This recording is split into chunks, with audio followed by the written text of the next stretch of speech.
What's going on, everybody? Welcome to the Canadian Football Fantasy Fix for Week 16 of the 2021 CFL season. I'm Ryan Coop here, kicking things off with your quarterback preview for this week, the final week of the 2021 CFL regular season. Yes, playoffs are here starting next week. Can you believe it? The season has just absolutely flown by. With the regular season ending, probably a lot of your fantasy leagues are ending as well this week, which means it's the crucial week to get that championship, get that trophy, whatever it is, or just the bragging rights for being tops of the leaderboard. An interesting week this week. All 9 teams play. There's 5 games on the schedule. First game comes Tuesday night between Edmonton and Toronto, so make sure you get your lineups in. I'll have all of your positional previews out today, and then the depth chart update for that game out on Tuesday morning for you to get you all set before the first game of the week. And the Elks play 2 games this week,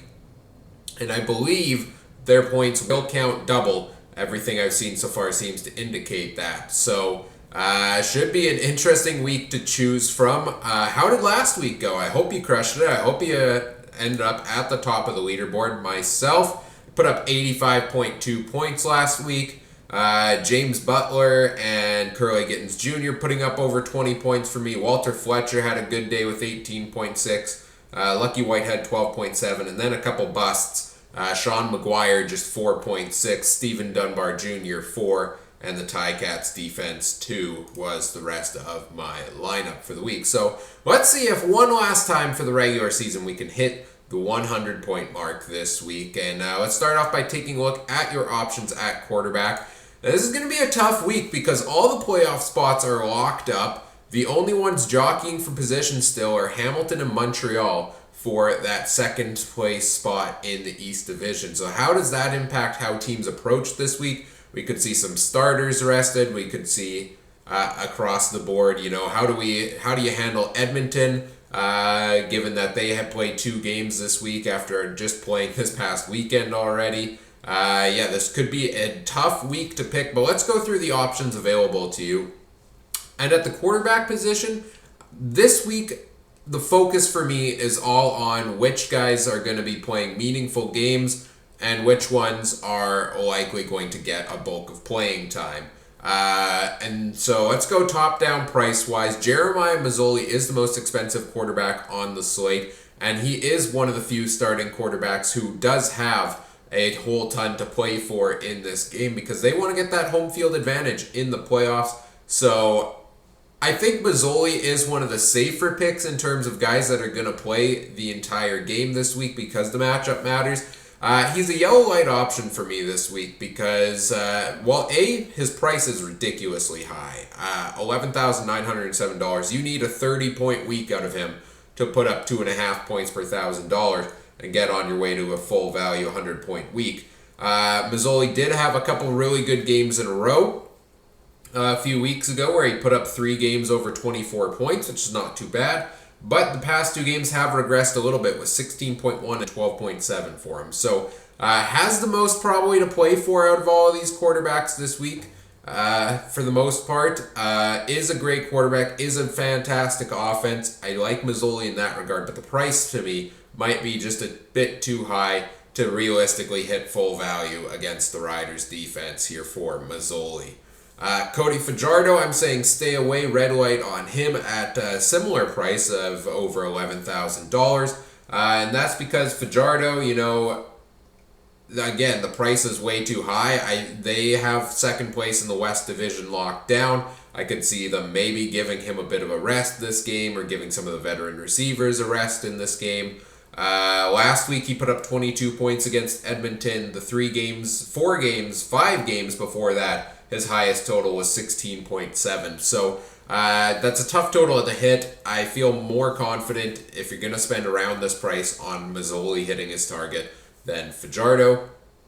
Michael Riley of the BC Lions. It's hard to tell what BC is going to do in this game. Are they going to keep going with Riley and their veteran receivers, or are they going to, because they are out of the playoffs at this point, are they going to give Nathan Rourke a bit of a look in this one? That's hard to tell until we see the depth charts or hear them talk about it later on in the week. The BC game's not till I think Friday or Saturday night. But if Riley plays and is the starter, $9,924, you're looking for 25 points out of him.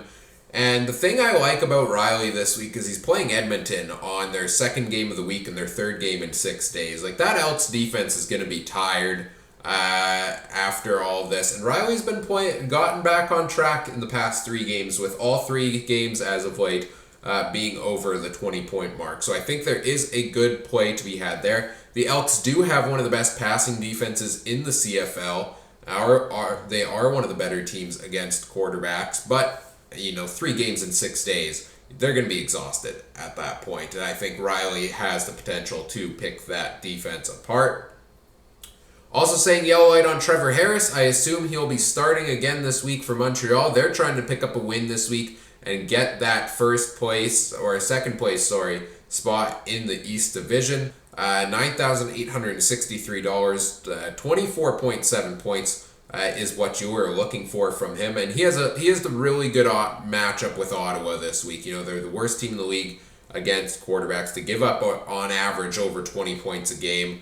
I'm still cautious on Harris. It's not a locked-in option for me just because he has not delivered premium fantasy performances yet with Montreal. Last week against a Winnipeg defense that was missing a ton of guys, put up 17.8 points. He did put up 3 touchdowns, but the passing yards just haven't been there the past couple of weeks. So I could be a good play, could take advantage of the matchup with Ottawa, but could also be a bust again this week.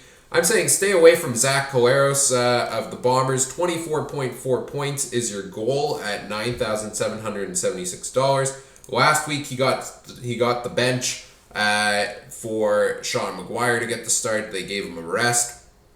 I do think the Bombers are likely going to play Collaros and a lot of their starters this week for at least a chunk of the game. I'm just not sold that it's the whole game. And while Collaros has been that type of quarterback that's provided consistent performances game after game, they haven't been barn-burning over 25-point performances. He's had 1 game over 24.4 all season long, and if he's not playing the full game here, he's also facing a tough Calgary defense. I think it's not going to be worth your value to start Collaros this week.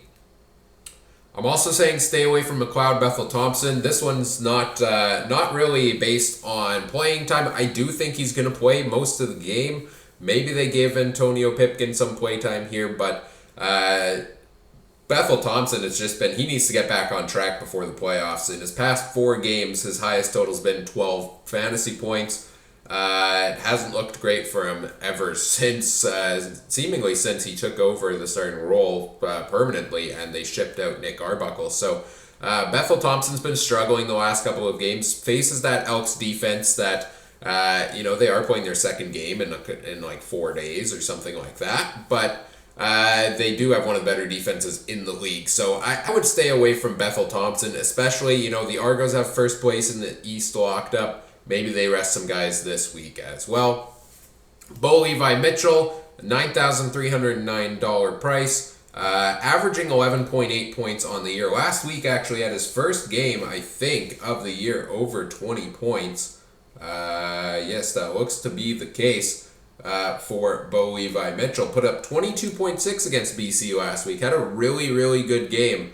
And I think this is going to be a competitive game still between Calgary and Winnipeg. Neither team really has anything to play for this week, but Calgary would love to show Winnipeg that, hey, once we beat Saskatchewan, we're coming for you in the playoffs. And I think Winnipeg wants to, put some fear in Calgary as well, that it's not going to be the case. So this could be a great playoff preview matchup, potentially. And so I do think Bo Levi Mitchell will get his fair share of playing time in this game.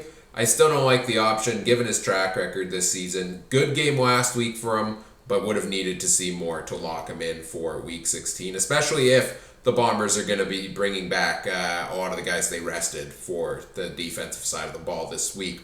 The one option I do love, your go-to option of the week for me, is Taylor Cornelius of the Edmonton Elks. $8,362 is his price, so it's risen quite a bit in the last number of weeks.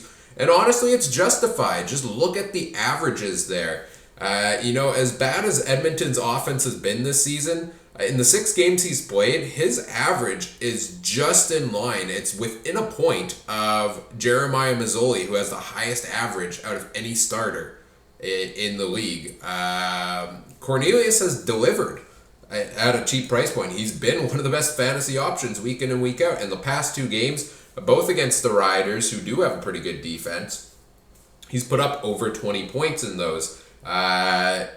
His price, if he's there is a bit of concern there for me that I don't think Cornelius is playing both games this week. I think Cornelius gets one of them. I think Arbuckle gets one of them, is what I would imagine. But there is the potential, if he plays a game against Toronto, do they keep rolling with him to finish the year? And just, they know they have the film on what they're getting from Arbuckle. Maybe they want to get more film on Cornelius. So there is some caution that he might only play 1 game. But you know what? I'd still greenlight him even if he plays just the 1 game this week. Because 20.9 points, I think, like I mentioned, he's hit over 20 in the past couple of games. He's got one of the better averages this season. I think that's still doable with 1 game for him. I think he'll come close, if not hit that, in 1 game. And I think it's worth taking the risk as one of the cheaper quarterback options on him potentially getting that 2nd game or some playing time at least in that 2nd game this week. So,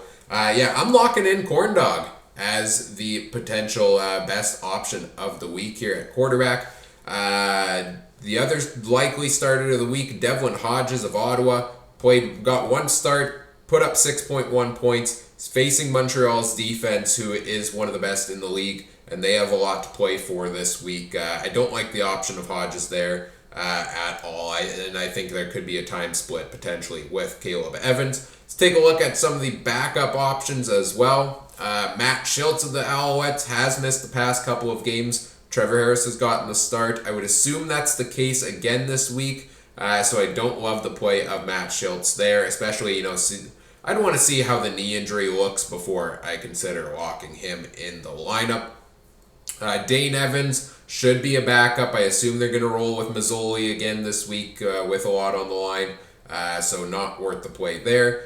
I had mentioned already, I think Nick Arbuckle will get one of the 2 starts this week for Edmonton, and that could be a play there. 18 points shouldn't be too hard for a quarterback to hit. Arbuckle has shown flashes this year. In 4 games he's started, he's put up 16.8 points. That was with Toronto, though. I think that's a doable total, especially, against these 2 defenses he's potentially facing. I would just be cautious because it's his first game with a new team, and we're not sure necessarily if he's going to play, especially if once the depth charts come out this week for the game on Tuesday, let's say Cornelius gets the start in that one. You have to lock in your options for the week before the first game, and if you're banking on, Arbuckle's going to play the 2nd game, and he doesn't, then that's a big old goose egg at the quarterback position for you. So I would be very cautious in that regard. Caleb Evans, I mentioned, could be a timeshare with Ottawa. I think he'll probably be the backup facing a good defense this week. Don't like the option there. And then the last potential option is Sean McGuire, and I don't really like this one. I think maybe I should have put him as a red light here.